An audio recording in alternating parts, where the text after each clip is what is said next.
മോളെ മോളെ മോളെ മോളുടെ ഡാൻസ് ഉഗ്രനായിരുന്നു. അതെ, ചാരുവിന്റെ മുഖത്തെ ഒരു തുള്ളി ചോരയില്ല. അവളൊരു സ്ഥലത്ത് മാറി നിന്നേ മോളുടെ ഡാൻസ് കണ്ടോണ്ടിരിക്കുകയായിരുന്നു. അയ്യോ മോളെ, ഡാൻസ് സൂപ്പർ. ഞാൻ തുടങ്ങിയിട്ടേ ഉള്ളൂ. ഇനിയുള്ളതാണ് യഥാർത്ഥ പ്ലേ. ആന്റി വാ.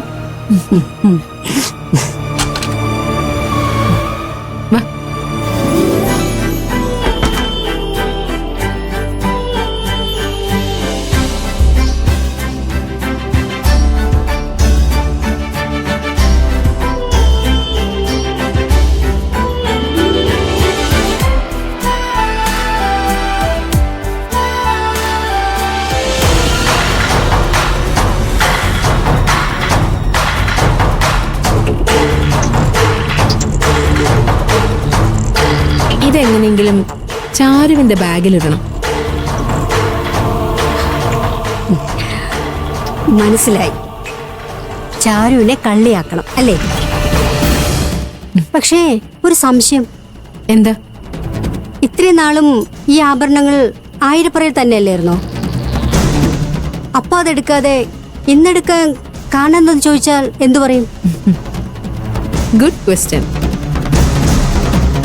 ഇത്രയും നാളും വീട്ടിലിരുന്ന ആഭരണങ്ങൾ തനിക്ക് തന്നെ കിട്ടുമെന്ന് ചാരു മനസ്സിൽ കരുതിയിരുന്നു. ഇപ്പോ മൂത്ത മരുമകളായി എനിക്കിത് സമ്മാനിച്ചപ്പോ അതിഷ്ടപ്പെടാതെ അവളത് മോഷ്ടിച്ചു. ആരെങ്കിലും ചോദിച്ചാ ഈ കാരണം എനിക്ക് പറയാൻ പറ്റില്ല. പക്ഷേ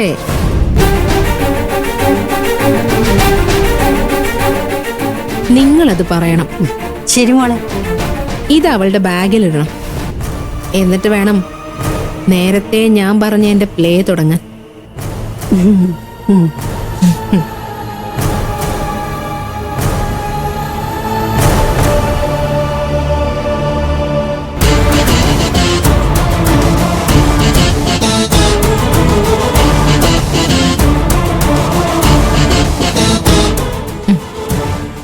ഇതൊക്കെ എനിക്ക് സാധാരണ കാര്യങ്ങളാ മോളെ. ശരി.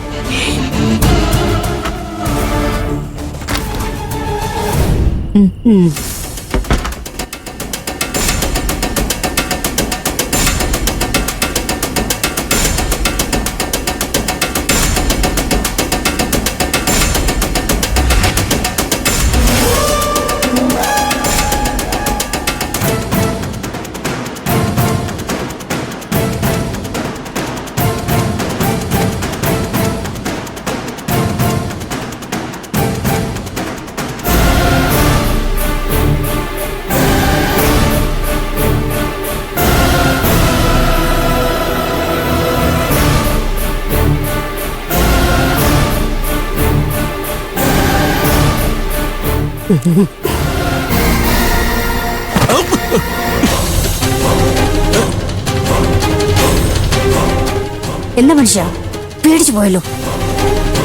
ഞാൻ വിചാരിച്ച ചാരുവല്ലോ ആയിരിക്കും. എടി കുഞ്ഞോളെ, നീ ഇപ്പൊ ചാരുവിനെ ഓർത്ത് പേടിക്കേണ്ട കാര്യം എന്താ? അതൊന്നുമില്ല. മാറിക്ക്, മാറി. ഇങ്ങോട്ട് വാടി.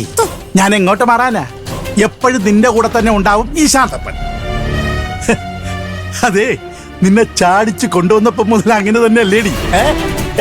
ഒന്ന് പോ മനുഷ്യ. ഞാൻ പോവാ.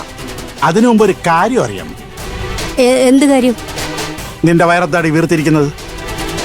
നീ എന്തൊക്കെ മറച്ചു പിടിച്ചാലും എന്റെ കണ്ണിനെ മറയ്ക്കാൻ നിനക്കാവില്ല കുഞ്ഞോളെ. ഇന്ന് വീട്ടിൽ നിന്ന് ഇറങ്ങിയപ്പോ നിന്റെ വയറിന് ഇത്രയും വലിപ്പം ഇല്ലായിരുന്നല്ലോ. എന്താ ഒരു മാറ്റം? പറയടി. ഒച്ച വയ്ക്കാതെ ഞാൻ പറയാം. വാ വാ വാ വാ. എന്തെന്ന്? എന്തോന്ന് കാര്യം പറയുന്നത് അങ്ങോട്ട്? എന്താ കാര്യം പറയടി? അതെ, ലക്ഷക്കണക്കിന് രൂപയുടെ ആഭരണങ്ങളാ. നിന്റെ വയറ്റിലോ? വയറ്റിലല്ല മനുഷ്യ.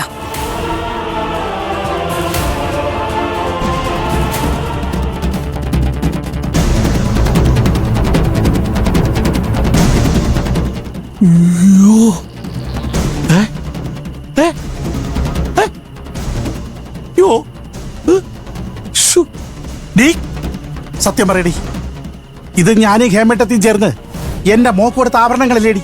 അതെ. അപ്പൊ എന്റെ പണി നീയും തുടങ്ങിയല്ലേ അടിച്ചു മാറ്റല്. ഞാൻ വല്ലതും പറയും കേട്ടോ. എടി, നീ ഇത് എവിടെ നിന്ന് എടുത്തോ മര്യാദയ്ക്ക് അവിടെ തന്നെ തിരിച്ചു വെച്ചോ. ഇല്ലെങ്കിലേ ഞാൻ തന്നെ ഇതെന്റെ മോളുടെ കയ്യിൽ കൊണ്ട് ഏൽപ്പിക്കും. മനസ്സിലായോടി?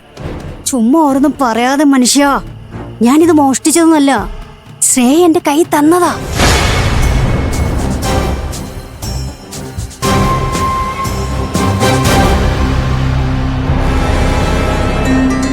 എന്ത്? എന്റെ മോള് ചീഫ് എഞ്ചിനീയർ തന്നതാണെന്നോ? അതേ മനുഷ്യ. എന്തിന്? ചാരുനിട്ട് ഒരു പണി കൊടുക്കാൻ. ചാരുന്ന് എന്ത് പണി കൊടുക്കാനാ? ശ്രേയ ഒരു പ്ലാൻ ഉണ്ടാക്കിയിട്ടുണ്ട്. എന്ത് പ്ലാൻ? അതായത്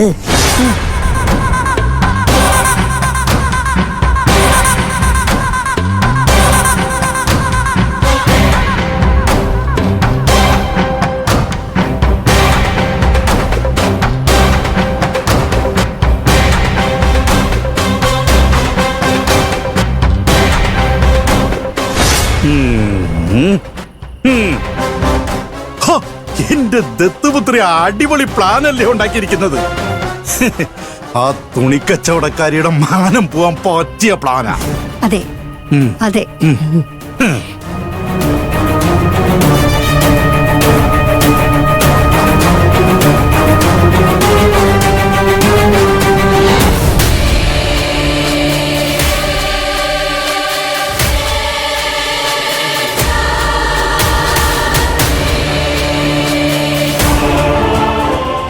ബാല, ശ്രേയ ചാരുമോളോട് എല്ലാ കാര്യത്തിലും വാശിയിലും ദേഷ്യത്തിലുമാ.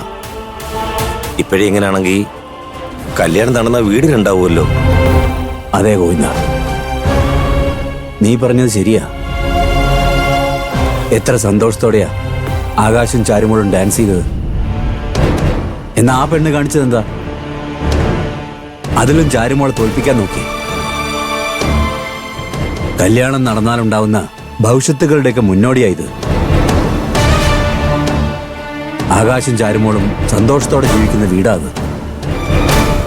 അതൊക്കെ ഇല്ലാതാവുന്ന പേടി. ഇതൊന്നും നമ്മളെ മനസ്സിലാക്കിയിട്ട് കാര്യമില്ലല്ലോ. ഹേമയല്ലേ മനസ്സിലാക്കേണ്ടത്. ബാലമാമേ, വാ കഴിക്കാം. വേണ്ട മക്കളെ, എനിക്ക് വിശപ്പില്ല. നിങ്ങൾ പോയി കഴിച്ചിട്ട് വാ. ശ്രേയ എന്നോട് കാണിച്ചതിലുള്ള ദേഷ്യമാണോ? അതാണോ ബാലമാമൻ ചിന്തിച്ചിരിക്കുന്നത്? ഇതിലൊന്നും പതറിപ്പോകുന്ന ആളല്ല ഞാൻ. പക്ഷേ അവർ ചിന്തിക്കുന്നത് അങ്ങനെയല്ലല്ലോ. നീ തോറ്റുപോയെന്ന് വിചാരിച്ച് സന്തോഷിച്ചിരിക്കുക. ഇങ്ങനെ ഭ്രാന്ത് പിടിച്ചൊരു പെണ്ണ് നമ്മുടെ വീട്ടിൽ വന്ന് കയറിയ എന്തായിരിക്കും അവസ്ഥ? നമ്മൾ എന്ത് തീരുമാനിച്ചാ ഇങ്ങോട്ട് വന്നെന്ന് ബാലമാമൻ അറിയാലോ. പിന്നെന്താ കുഴപ്പം? വാ, വന്ന് കഴിക്കേ. ഇല്ല മോളെ, നീ എന്തൊക്കെ പറഞ്ഞാലും ഉള്ളിൻ്റെ ഉള്ളിലൊരു പേടിയുണ്ട്. നമ്മൾ തീരുമാനിച്ച പോലെ നടന്ന് ഇവിടുന്ന് പോയാൽ മാത്രമേ എനിക്ക് സമാധാനാവൂ.